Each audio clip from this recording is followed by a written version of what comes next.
Après 3408 jours, est-ce que Mbappé a inscrit son premier coup franc? On va tout débattre sur cette vidéo, donc restez jusqu'à la fin. Bonsoir à tous et à tous, bienvenue sur la chaîne Le 11h, la chaîne qui parle de foot. C'est très simple, mais hyper efficace. Aujourd'hui, on va faire notre spécial Barça et Real. Maintenant, vu que mes introductions étaient un peu trop longues, on va directement attaquer le sujet. Mais avant, like, abonne-toi et restez jusqu'à la fin de la vidéo ou une bonne partie de la vidéo. Allez, on commence directement par celui du Barça. Alors aujourd'hui, le Barça qui a gagné sur le score de 4-1 face au Girona. Le match était incroyable, exceptionnel. Même si qu'en première mi-temps, qu'ils n'avaient pas le même rythme qu'en deuxième mi-temps.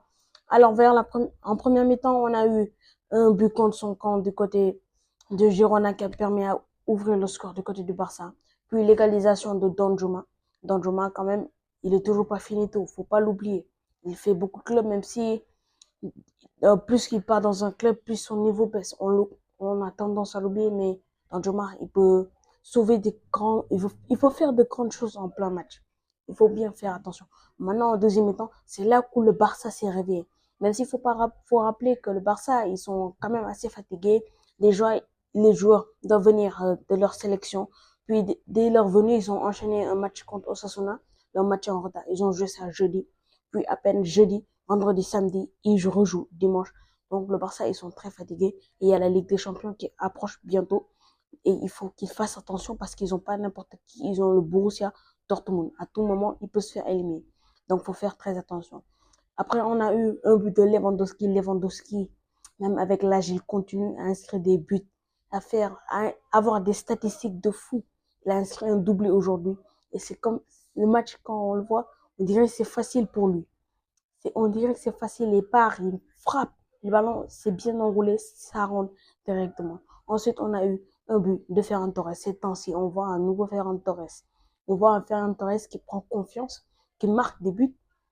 Il y a quelques temps, quand il était blessé, les supporters étaient contents de sa blessure, se réjouissaient parce que c'était pas le meilleur, il n'était pas à son meilleur niveau, même si je sais que Ferran Torres a un très gros potentiel. Donc, faut faire attention à ce joueur. Et moi, à chaque vidéo, quand je parle du Barça et du Real, il faut que je parle du classement. Le classement, c'est ça qui me fait autant kiffer ce concept Barça et Real. Le Barça a 3 points d'avance sur le Real Madrid. Avec leur victoire face à Osasuna, encore cette victoire, ils ont encore des points d'avance par rapport à l'Atlético qui a 9 points de retard sur le Barça. Donc, on peut un peu écarter l'Atlético pour un potentiel titre. Parce que moi, je l'avais dit, hein, dès mes débuts de vidéo, je savais que l'Atlético, ce serait pas possible. Ce serait soit le Barça ou le Real. Même si c'est peut-être la dernière année de Griezmann, beaucoup de joueurs vont quitter cette année côté de l'Atlético. Vous pouvez leur permettre à certains joueurs de gagner la Liga. Au moins parce que Griezmann, l'année où l'Atlético a gagné la Liga, il était au Barça. Donc, il n'a jamais gagné la Liga avec l'Atlético. Peut-être c'était une première, mais là, c'est presque foutu. À moins que le Barça et le Real fassent des faux pas, enchaînement de faux pas. Sinon, je vois pas d'autre solution pour que l'Atlético de Madrid puisse gagner ce championnat. Alors aussi, faut pas oublier le Barça aussi, comme je l'ai dit tout à l'heure, il y a eu beaucoup d'absences aujourd'hui à cause de la trêve. Ils reviennent beaucoup. La plupart des joueurs sont appelés en sélection, notamment l'Espagne, le Brésil, tous les autres pays, ils sont appelés. Le 11 presque du Barça, tout le monde est titulaire. Donc, faut leur mettre au repos. En plus, il y a la Ligue des Champions qui arrive. Match aller et retour pour les demi-finales. Donc, s'il ne faut pas attention, le Borussia Dortmund pourrait les éliminer. Allez, on va partir directement du côté du Real Madrid. Le Real Madrid qui a gagné aujourd'hui, hier, sur le score de 3-2, avec un grand Kylian Mbappé. Et je vois un débat qui fait rage. Partout dans les réseaux. Est-ce que Kylian Mbappé a inscrit son premier coup franc? C'est à vous de décider dans le commentaire. Si pour vous, c'est un coup franc, dites oui. Si pour vous, c'est pas un coup franc, dites non. Si vous n'avez pas encore vu, je vous invite à aller voir ce coup franc. Alors, déjà, on peut voir qu'il a touché le ballon. Il a un coup franc. La règle, c'est que le ballon doit être immobile et tiré. C'est un coup franc.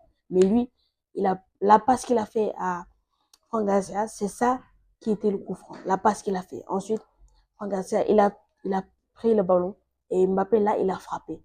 Même s'il devait frapper directement, là, peut-être il pouvait marquer son premier coup franc. Parce qu'il est resté près de 3408 jours, si je ne me trompe pas. Si je ne me trompe pas. Il est resté tout ce temps sans avoir marqué un seul coup franc. Lui et Erling Haaland sont toujours à 0 coup franc. Même si ce n'est pas le plus grand espoir du monde, quand même. Ils sont des attaquants et ils jouent en numéro 9. C'est pas leur, euh, c'est pas leur travail de mettre des coups francs. Mais quand même, ils peuvent mettre au moins 5 coups francs. Et c'est à vous de voir si c'est un coup franc ou non. En tout cas, le Real Madrid qui s'est imposé sur le 3 buts à 2. Mais ils ont failli, ils ont eu chaud, cette équipe de Real. Ils ont été menés un but à 0 avant que Bellingham vienne égaliser. Puis un penalty de Kylian Mbappé et le fameux coup franc dont je vous parle. Comme je vous l'ai dit, c'est à vous de décider dans les commentaires si c'est un coup franc ou pas. Alors pour moi, je pense pas que c'est un coup franc parce qu'il a touché le ballon avant. Et la règle d'un coup franc, c'est mettre le ballon, frapper, et si ça rentre. C'est ça un vrai coup franc. Comme on peut dire aussi Tony Kroos, quand il était à l'Allemagne, en Allemagne, là-bas, si je ne me trompe pas, c'était face à la Suède.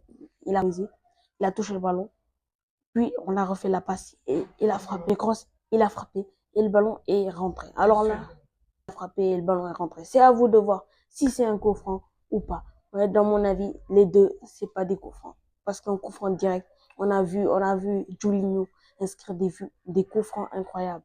On a vu ça partout sur les réseaux. Ronaldo, Messi, c'est ça des vrais coups francs. C'est à vous de voir. Si c'est un coup franc, mettez dans les commentaires. Si c'est pas aussi un coup franc, c'est à vous de voir. Les amis, si vous avez kiffé la vidéo, n'hésitez pas à mettre un like, à vous abonner. Ça m'aide beaucoup. On s'approche de plus en plus des 500 puis des 1000 abonnés. Donc n'hésitez pas à liker, à vous abonner. On se dit à la prochaine. Ciao!